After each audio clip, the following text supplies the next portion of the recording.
guys, this is Uno. Today I'm doing a review for Young Avengers issue 4, but before I start talking about this issue, just want to give you guys a little update that I have 3 reviews on DarkAvengerINC that I usually do on Uno, which are New Avengers issue 5, Fantastic Four issue 7, and Wolverine and the X-Men issue 28. So if you want to go check out those reviews, just go in the description below and there'll be a link for DarkAvengerINC. But let's talk about Young Avengers issue 4.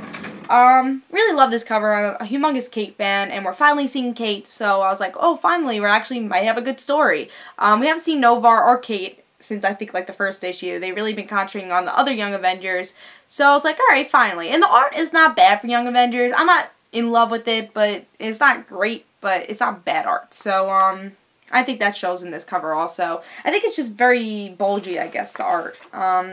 Maybe I could show an example of that. Really, with every issue, I think every panel you could get an example of that. It's kind of bulgy, not perfect, but I think people could like it. It's an acquired taste. I don't mind it, but it's not the best. But let's jump into the story. So Kate and Noh-varr find out that Wiccan, you know, Kid Loki, Miss America, Hulking, they're all stuck at MJ's, you know, dance club, nightclub. And I thought that was cool that they're actually bringing in a reference from Amazing Spider-Man, so that was kind of cool that they're trapped at MJ's. But we get to see that they're trapped there, and Noh-varr and Kate come to the rescue, and they have to fight these parents. And even Noh-varr's parents come, and they're dead also, so obviously they are, I guess, Skrulls they are. I think that's the point of this whole entire story arc. So they're not really the parents. I think the only parents that are actually real were Wiccan's parents, and even them turned into Skrulls. I don't know what happened to the real parents, and that was not even explained. So we get to see them fight the Skrulls, and that's it. I mean, that's really what... And oh, and Kid Loki steals Wiccan's powers and tricks Wiccan. So Wiccan doesn't have powers, Kid Loki is a jerk, and that's it. And the Skrulls start attacking them more. I have to say I did not like this issue that much. I think it's really the story arc that I'm not really liking, the whole Skrull parents thing. I think parent story is cool. They did a really good job with Young Avengers, a parent story with Family Matters. I think that was the second miniseries for Young Avengers, or as a continuation of the first story arc, but it was the second story arc for Young Avengers ever. And it was a really good story arc talking about the parents, Family Matters. But with this, I feel like I like the parent story. I like that they're putting the parents in here because I think the relationship between a young adult and parent is really interesting. But they do it in such the wrong way in this, and it just makes it long and nothing gets accomplished, and this team is not even a team, but it seems like everyone knows each other.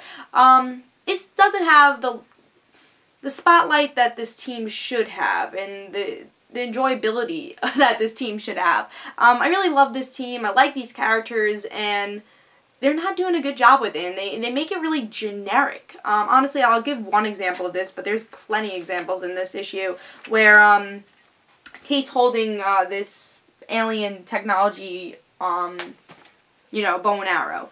And Noh-varr's like, oh, she's cool, but I don't know why she picked something so vintage. And then Kate's like, not old-fashioned, vintage. I've always loved vintage.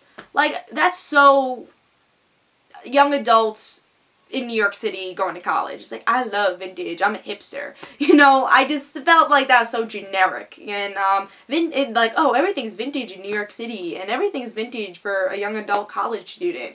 Again, I just felt that was so generic, and they have so many generic stuff in here that, really, I don't think a teen book should have generic stuff, because then people are not going to want to pick it up. And that's why I was kind of annoyed with this issue also, the genericness of it. These characters really deserve more than this, and I think it's Kieron Gillen. He writes Iron Man also. It's not that good. Young Avengers, I'm hoping it's just the story arc, but I'm really have been upset with this series because I love Young Avengers. I want to see more, but this story arc is just not interesting with the whole Skrull thing. They could have really had a parent story arc in a better way. They could have brought Hulking's mother in a better way instead of having her become a Skrull.